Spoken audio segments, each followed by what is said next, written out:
Ads లేకుండా latest episodes చూడండి.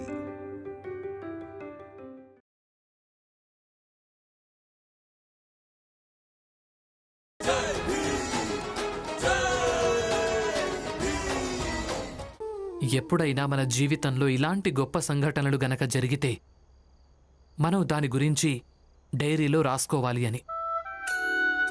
ఎందుకంటే మళ్ళీ ఎప్పుడైనా ఆ సంఘటన గురించి చెప్పాల్సిన సమయం వచ్చినప్పుడు అప్పుడు మనిద్దరం డైరీలు చదువుకోవచ్చు అని.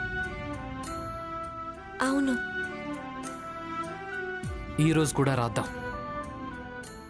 పోలీస్ స్టేషన్ బయట ఏదైతే అక్కడ జరిగిందో వాటన్నింటి గురించి, ఏం జరిగిందో అది, అలాగే ఏం జరగకూడదో అది కూడా. నువ్వు నీ భావాలు రాయి, నేను నా భావాల్ని రాస్తాను. ఆ తర్వాత రేపు పొద్దున్న మనిద్దరం ఒకరినొకరి డైరీలు చదువుకుందాం. ఎందుకంటే మనిద్దరం కూడా ఒకరినొకరి భావాలు అర్థం చేసుకోవడానికి. సరేనా? సరే. పద, ఇప్పుడే రాద్దాం.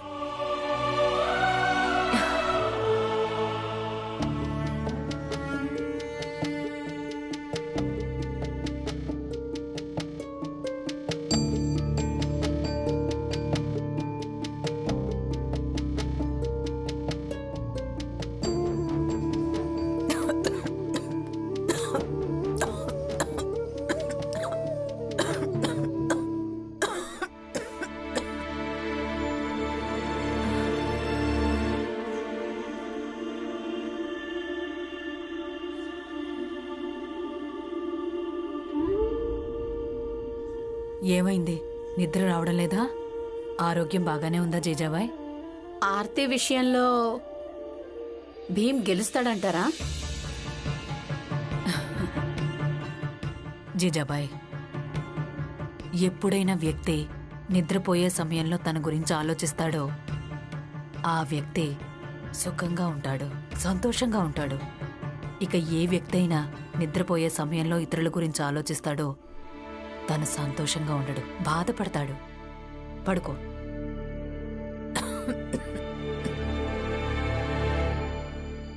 వదినా, నేను ఎందుకు అడుగుతున్నానంటే, ఈ భీమ్ ఆంగ్లేయుల వల్ల పీడించబడ్డ అమ్మాయిని అంటే ఆర్తిని మొదటిసారి చూశాడు. మీరింకా నేను ఇలాంటి ఆర్తులని ఎంతమందిని చూడలేదు. అయినా మీకు తెలీదా వదినా, ఇలాంటి ఏ ఆర్తికైనా ఎలాంటి న్యాయం లభించదని? తెలుసు జీజాబాయ్, అన్నీ తెలుసు. ఇదే నమ్మకాన్ని కదిలించడానికి ముక్కలు చేసే ప్రయత్నం మన భీమ్ చేస్తున్నాడు. ఎందుకంటే ఒక్క ఆర్తికైనా న్యాయం లభించాలని. అందుకనే మేమంతా వాడికి సహకరిస్తూ ఉంటాం. ఈ కారణంతోనే మేమంతా ప్రశాంతంగా నిద్రపోతాం కూడా. నమ్మకం కలిగించండి. ఏ గ్లాసులో అయితే పొద్దున చాయ్ తాగుతామో అదే గ్లాసులో ఒకరోజు మొత్తం సముద్రమే నింపేస్తాము అని. వదినా, దీన్ని నమ్మకం కాదు, మూర్ఖత్వం అంటారు. ఇక మీ గారాల భీమ్ అదే మూర్ఖపు పని చేస్తున్నాడు ఇప్పుడు. ఇక తనతో పాటు మీరందరూ కూడా అదే పని చేస్తున్నారు. అసలు ఏమీ మారదు వదినా, అసలు ఏమీ మారదు. పడుకోండి.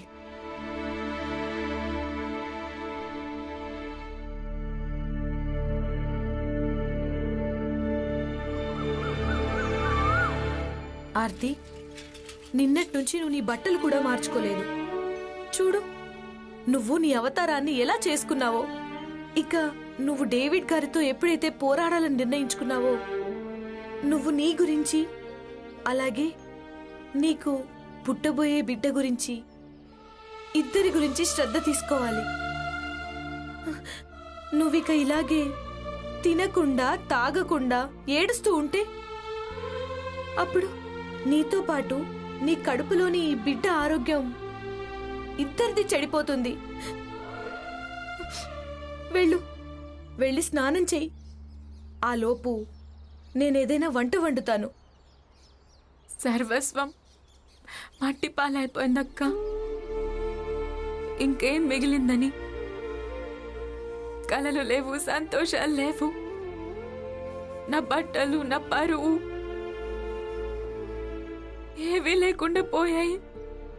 నాకు ఇలాగే బాగుందక్క, నాకు ఇలాగే బాగుంది. నువ్వు వెళ్ళి నా చీర తీసుకుని కట్టుకో. అయినా నువ్వు వింతలా బాధపడకు. నా భర్త కూడా నన్ను వదిలేసి పారిపోయాడు కదా, నేను బ్రతకడం లేదా? నువ్వు కూడా అలాగే బ్రతకాల్సి ఉంటుంది. వెళ్ళు. ఇక నేను మీ ఇద్దరి కోసం చాయ్ చేస్తాను. ఈలోగా పిన్ని నువ్వు స్నానం చేయి. ఆర్తి, వెళ్ళు.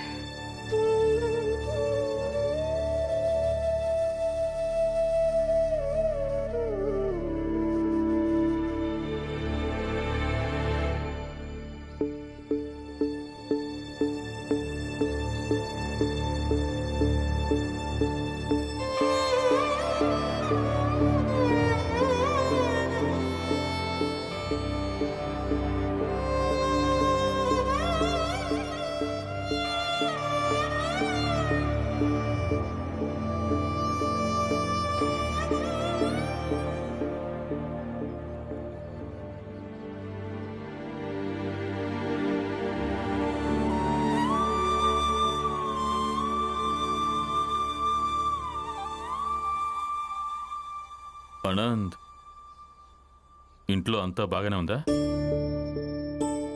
అవునన్నా, అంతా బానే ఉంది. అది నాకు నా పెన్షన్ డబ్బులు వచ్చాయి. అందులో కొంత డబ్బు నీకు ఇవ్వాలనుకుంటున్నాను. వద్దు నాన్న, ఇల్లు గడుస్తుంది. మీరు బెంగపడాల్సిన అవసరమేమీ లేదు. ఎందుకు లేదు?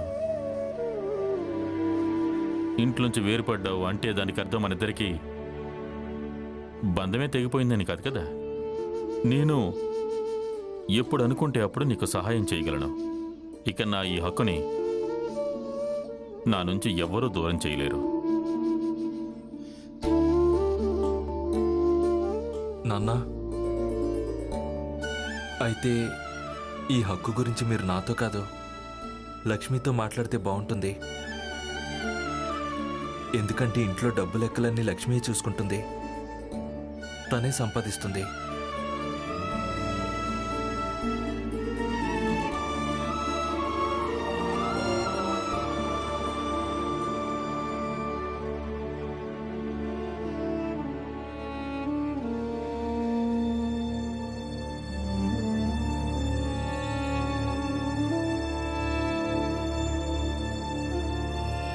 ఈ డబ్బులు తీసుకో, ఇంటి ఖర్చుల కోసం తీసుకో, పనికొస్తాయి.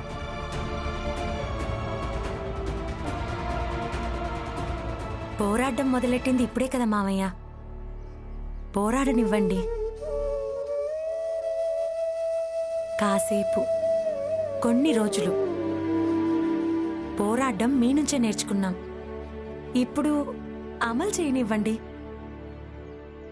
అవసరమైనప్పుడు నేనే వచ్చి అడుగుతాను, హక్కుతో.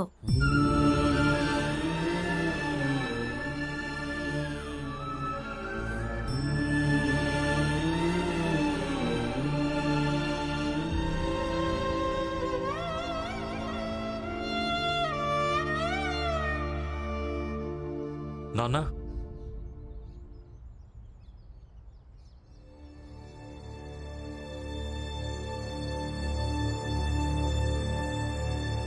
ఇల్లు పంపకాలు జరిగినప్పుడు నాన్న,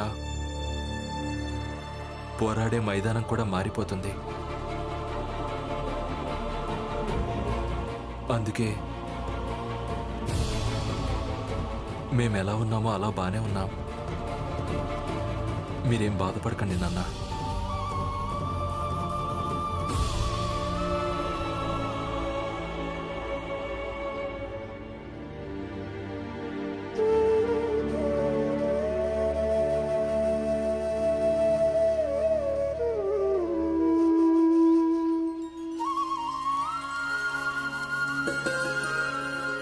అమ్మా, పిన్ని స్నానం నుంచి ఎప్పుడొస్తుంది? నా చాయ్ అయితే తయారైపోయింది. అదిగో వచ్చేసింది.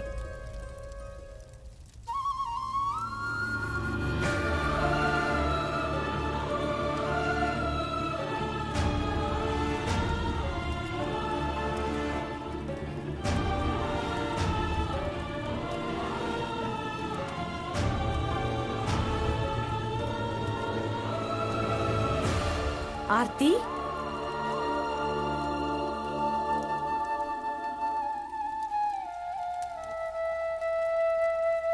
మొత్తానికి 4 ఏళ్ల తర్వాత చీరలో చూస్తున్నాను. చాలా అందంగా కనిపిస్తున్నావు.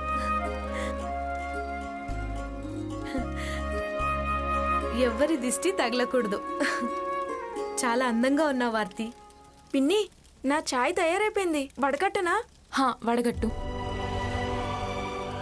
దీపక్, 2 గ్లాసులో వడగట్టు. ఒకరికి తాగించాలి. ఎవరికి? నువ్వు చాలా బాగా రాసావు రమా. మీరు కూడా బానే రాశారు. రాత్రిపూట నేను నిన్న జరిగిన దాని గురించి రాసేటప్పుడు నాకొక విషయం అర్థమైంది. స్టేషన్లో మహిళల ఫిర్యాదు వినడం కోసం మహిళలు ఉండడమే మంచిది. నువ్వన్నది నిజమే. నువ్వే చూడు, ఒకవేళ నిన్న పోలీస్ స్టేషన్లో ఇన్స్పెక్టర్ గారికి బదులుగా ఒక మహిళ ఉండుంటే అప్పుడు ఆర్తి గారికి తనకు జరిగింది చెప్పడానికి అంత ఇబ్బంది కలిగేదేం కాదు. మహిళలే మహిళల బాధల్ని, సమస్యల్ని అర్థం చేసుకోగలుగుతారు. మహిళలకు అండగా ఉంటారు. నాకేమనిపిస్తోందంటే రమా, ఈ పాలన యంత్రాంగంలో అన్ని విభాగాల్లోనూ చట్టపరంగా మహిళలకు ఒక పదవి ఇవ్వటం మంచిది అని. కేవలం పోలీస్ స్టేషన్లోనే కాదు, ప్రతి విభాగంలోనూ మహిళలుండటం అవసరం. అప్పుడు మాత్రమే మహిళల సమస్యల్ని విని పరిష్కరించటం జరుగుతుంది. అలాగే ఈ సమాజం కూడా అప్పుడే సమతుల్యం అవగలదు కూడా రమా. అన్ని చోట్ల ప్రతి విభాగంలోనూ సగభాగస్వామ్యం మహిళలదే ఉండాలి. భీమ్, రమా. ఇది ఆర్తి గారి గొంతు కదా?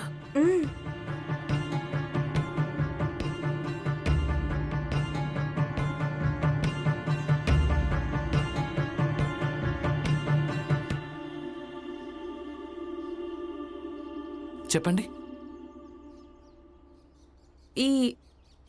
ఈ చాయ్ దీపక్ నా కోసం అలాగే సోపాక కోసం పెట్టాడు.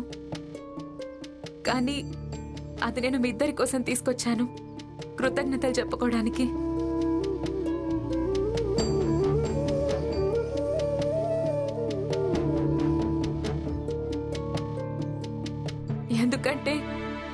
ఎందుకంటే మీరిద్దరే నాకు నేర్పించారు, ఇతరుల్లాగా మారడం వల్ల ఎవరు పెద్దవాళ్ళు అయిపోరని. అబద్ధం చెప్పడం లేదు. ఎప్పుడైనా నేను వాళ్ళలాగా బట్టలు వేసుకున్నప్పుడు అప్పుడు నేను చాలా పెద్దగా భావించేదాన్ని. ఇక ఈ చీరలు నాకు హీనంగా కనిపించడం మొదలు పెట్టాయి. కానీ ఇన్నేళ్ల తర్వాత ఇప్పుడు ఈ అక్క చీర కట్టుకున్నప్పుడు ఈరోజు అనిపిస్తుంది నేను ఇక్కడే ఉన్నానని. కానీ ఇక్కడ దానిలో ఉండలేకపోయాను.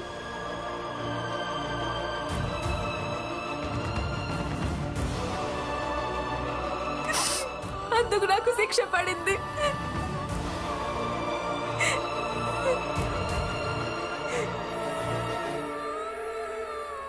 అలాగే ఇప్పుడు నాకు అర్థమైంది, మనమందరం మన వాస్తవికతను అంగీకరించడం మంచిదని. అలాగే మన స్థానంలో మనం నిలబడి పెద్దగా ఎదగడం మంచిదని. కానీ మన స్థానాన్ని వదిలేసి మరొక స్థానానికి వెళ్ళి పెద్దగా ఎదగడం కాదని.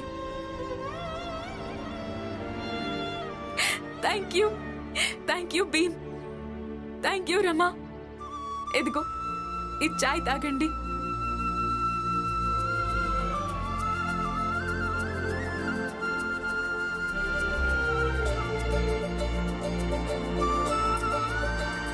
మీ ఇద్దరికి థ్యాంక్ యూ. దీపక్ చెప్పింది నిజమే. నువ్వు నాయకుడివి భీమ్రావ్. అలాగే నువ్వు నాయికవు రమాబాయ్.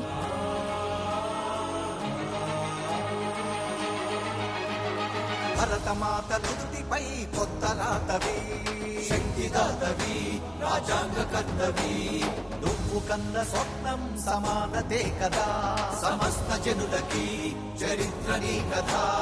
భరతమాత నుదుటిపై కొత్త రాతవి, నువ్వు కన్న స్వప్నం సమానతే కదా. ఆర్తి, అసలు ఇంత త్వరగా అయితే వాతావరణం కూడా మారిపోదు, కానీ నువ్వు చాలా త్వరగా మారిపోయావు. జోకు చూడతానని.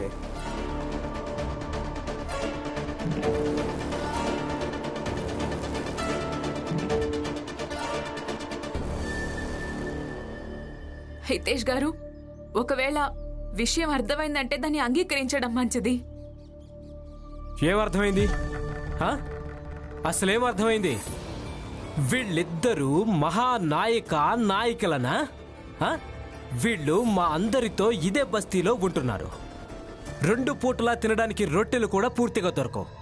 వీళ్ళు నాయకులైపోయారా? అంటే మాట్లాడాలి కదా అని ఏదేదో మాట్లాడుతున్నావా?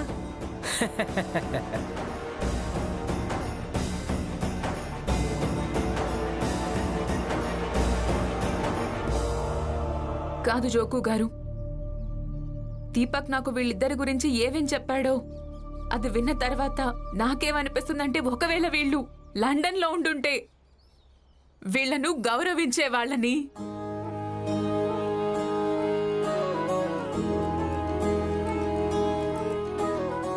మనలాంటి వాళ్ళు ఇక్కడే ఉంటూ వీళ్ళ మధ్యలో ఉంటూ ఇంత మంచి వాళ్ళను గౌరవించలేకపోతున్నాం. విదేశాల్లో పోరాటాలు చేసే వాళ్ళను గౌరవిస్తుంటారు, వాళ్ళ పేర్ల మీద రోడ్లు కూడళ్లు నిర్మిస్తుంటారు. ఇవన్నీ నాకు ఈ తెల్ల వాళ్ళ దగ్గరుంటే తెలిసింది. ఈ సమస్య కూడా తెల్లవాళ్లతో పాటు ఉంటేనే పుట్టుకొచ్చింది.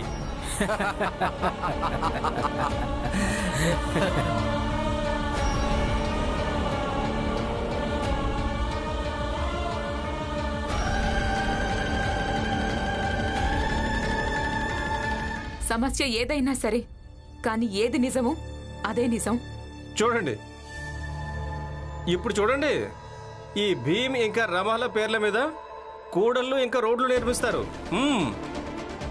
రామ్జీ, ఇప్పటిదాకా నువ్వు కేవలం గాల్లో మాత్రమే మాట్లాడుతుండేవాడివి, కానీ ఈ ఆర్తి తను నిన్ను కూడా మించిపోయింది, మేడలు కడుతోంది. చూడండి, నా మనసు చెప్తుంది ఏదో ఒక రోజు భీమ్ ఇంకా రమాల పేర్ల మీద కూడా రోడ్లు కూడళ్ళు ఏర్పడతాయని.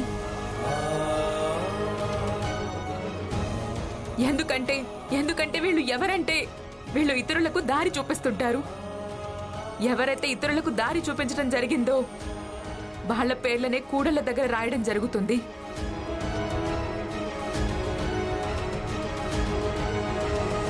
ఏంటి, వీధుల కూడళ్ల దగ్గర పేర్లు రాయడం గురించి నువ్వు మాట్లాడుతున్నావా? అసలు నువ్వు మొహానికి మసి పూసుకుని వచ్చావు.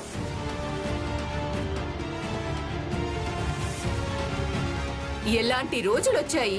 ఒక్కరోజు బయటికెళ్ళిన పిల్ల కడుపు తెచ్చుకొని ఇంటికొచ్చింది, అలాంటిది మాకే నేర్పిస్తుందా? ఎందుకు నోరు మోసుకోవాలి? ఇది అసలు ఇక్కడ ఉండటానికి వీల్లేదు.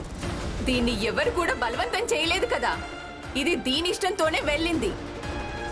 నిన్నటిదాకా ఇది ఈ బస్సుకి ఎలా వస్తుండేది మీరందరూ కూడా చూశారు కదా. ఇక ఈ రోజు దీని మీద జాలెందుకు చూపిస్తున్నారు? ఏ విషయంలో న్యాయం జరగాలి? మీ పంచాయతీ ఆపండి. నమస్కారం బాబు గారు. తమరి ఈ రోడ్లు కూడళ్ళు వీధులు మురుక్కాలుల పంచాయతీ అయిపోయినట్టయితే కొంచెం ఇన్స్పెక్టర్ గారి మాటలు కూడా వినండి. ఆర్తి, మీకు వ్యతిరేకంగా ఎఫ్ఐఆర్ రాయించడం జరిగింది.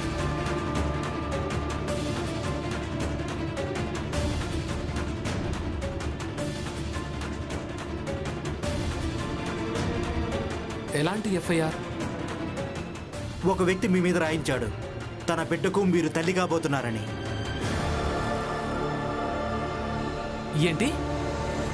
ఇక తన బిడ్డను కడుపులో పెట్టుకుని మీరు తన దగ్గర నుంచి పారిపోయారని.